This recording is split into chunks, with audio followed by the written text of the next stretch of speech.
Hey everyone, welcome back to the channel. I am Ankur Kumar Chani and today we are diving deep into something really cool in Next.js 15 which we call a dynamic params. So if you have been working with Next.js out, you know how powerful the file-based routing system is.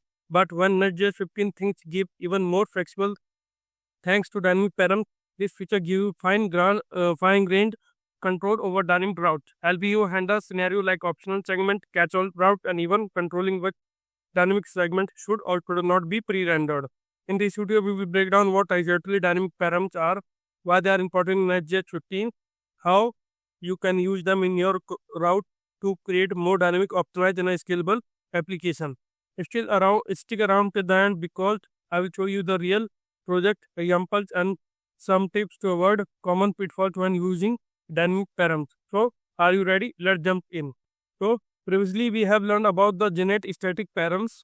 It let us pre-render static route for dynamic segment by returning an array observed where the key match our dynamic route parameter. In our example, we are returning object with ID 1, 2,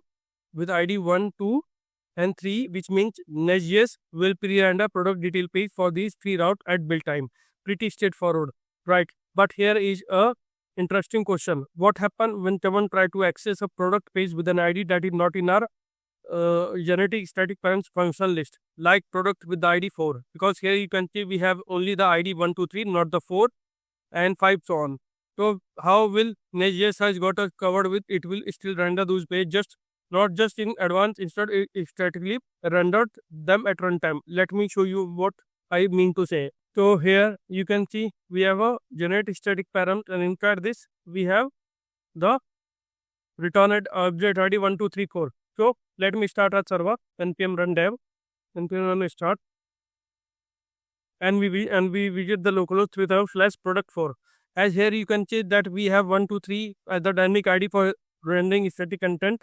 So when statically rendered, so let's see what we see when we visit localhost 3000 /product /pro. Here the important thing is that you can see that I made the dynamic parameters at true. Okay, now move on to the browser. So when we visit localhost /products /4, so here you can see that it will be rendered effectively, and here in this you can see it is we getting the response, and here you can see that the time is not updating as it is statically rendered.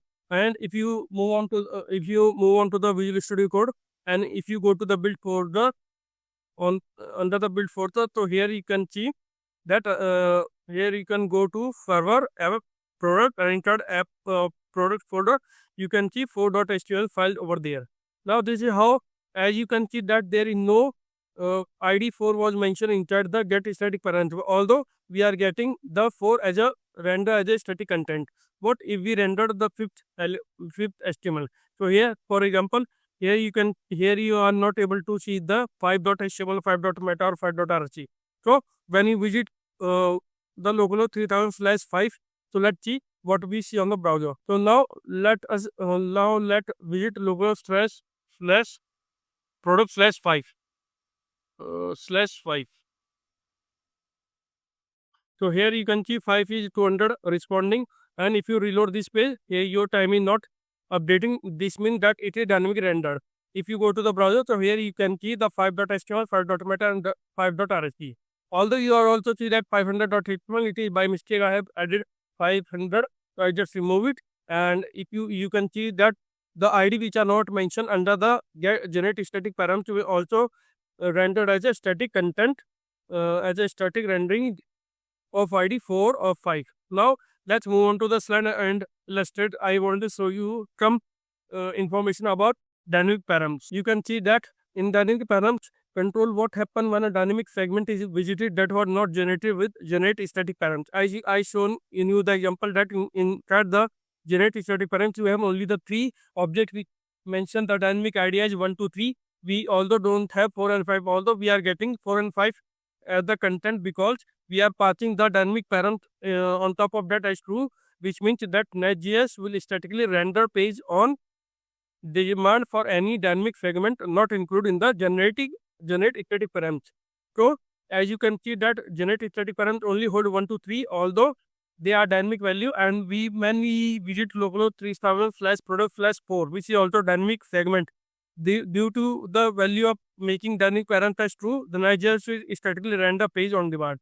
Now what happen if we pass the value to false? Then NetJS will return a 404 error for any dynamic segment that not included in our pre-render list. So let's do and put that value to false in it. So here you can see that we have dynamic value of false, and I will pass a value to false, and we can make a false value to it, and we can do a again we get, due to this false value we get a 404 error. Build this particular, so npm run build. Once you build this, after that it will set the value to dynamic as false, and when you visit localhost 3000/product/4, you will get a 404 error. So you want I have to wait in order to create a build. So let's hold for a minute. So our build is currently generating. So now let's start our server, npm run build, npm run start, and then again we visit localhost 3000/product/4, and let's see what we get when we keep the dynamic parent value as false. Let's go on to the browser. Now I close this particular thing, and we paste it. So here you can see you get a 404, the page could not be found, which we see in the slide. So now the question arises when to use the dynamic parent and when we don't want to use the dynamic parent. So for this, if you are building an e-commerce site, you will probably want to keep dynamic parent set to true. This way you can pre-render your most popular product page for better performance, but still allow access to all your other products. They will just need to be rendered on demand.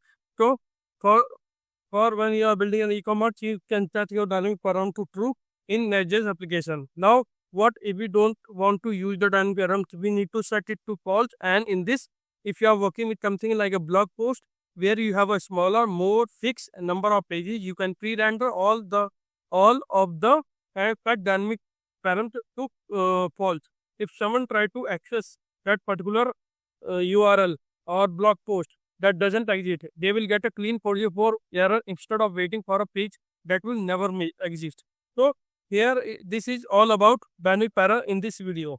So that wrap up our dive into the dynamic parent in NetJS 15. We covered what dynamic parents are, why they matter, and how you can apply them in your NetJS project to make your routing more personal and selection. If you found this video helpful, make sure to give it a thumbs up. It really helps the channel.